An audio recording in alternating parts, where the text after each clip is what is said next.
Pages of Earth's Past Sedimentary Rocks. Geology is a sophisticated science, but it also is a collection of stories, the stories of the Earth's past.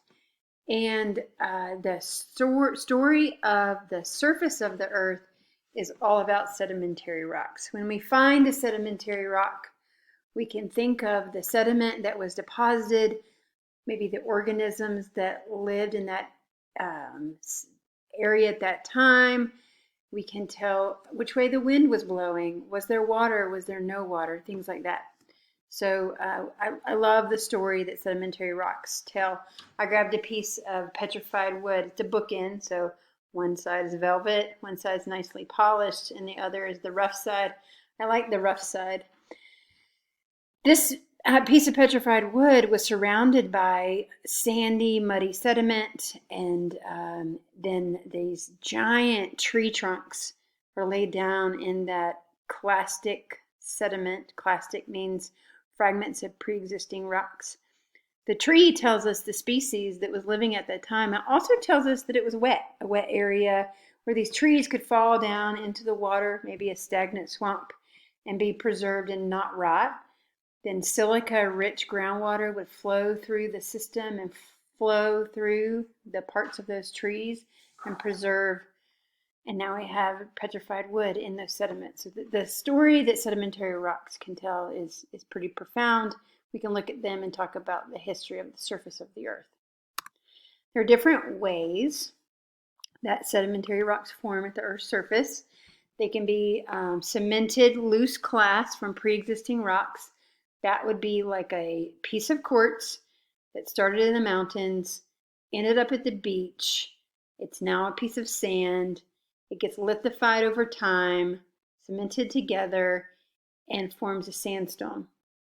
So that's the story of a piece of quartz starting out in the mountains, maybe in a quartz vein, and ending up at the end of the line in a sandstone at the coast. We can also cement together shells and shell fragments, so organisms with hard parts. Those hard parts can become part of a rock. Accumulation of organic matter from living organisms, that would be like this piece of coal. So coal is pre-existing organisms, terrestrial plants, that accumulated over time, and now we can burn this because it's basically fossilized sunshine, and that's accumulation of living organisms.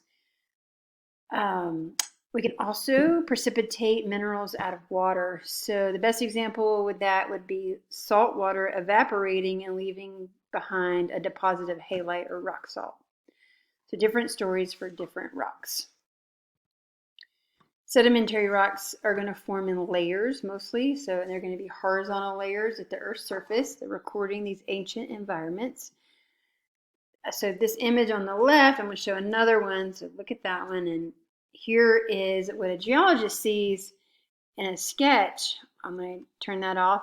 So look at the image on the left. The rocks at the bottom don't seem to be in layers in the inner gorge of this image.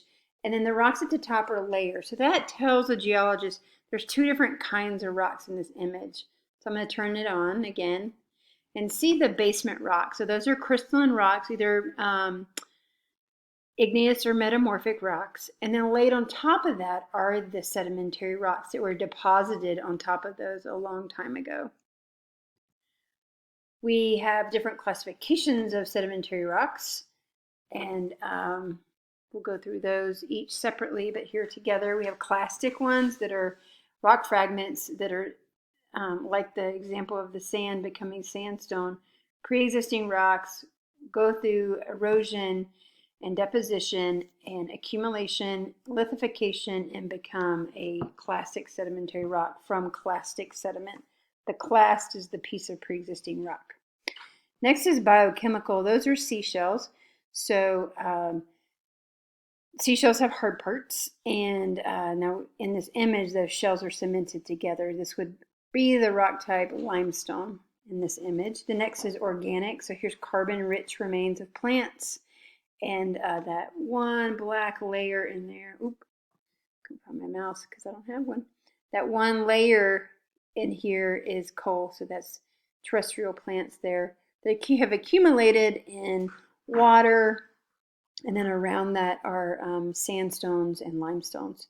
The next image, chemical precipitation. Here we have minerals that crystallize from water. So water is dripping off the roof of a cave. That water is supersaturated in calcium carbonate, and it precipitates out in those stalactites.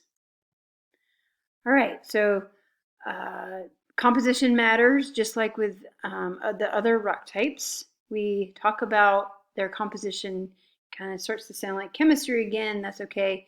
It's just the chemical makeup of the rock. So it can be siliceous. That means it's full of silica, quartz, SiO2. And so a silica-rich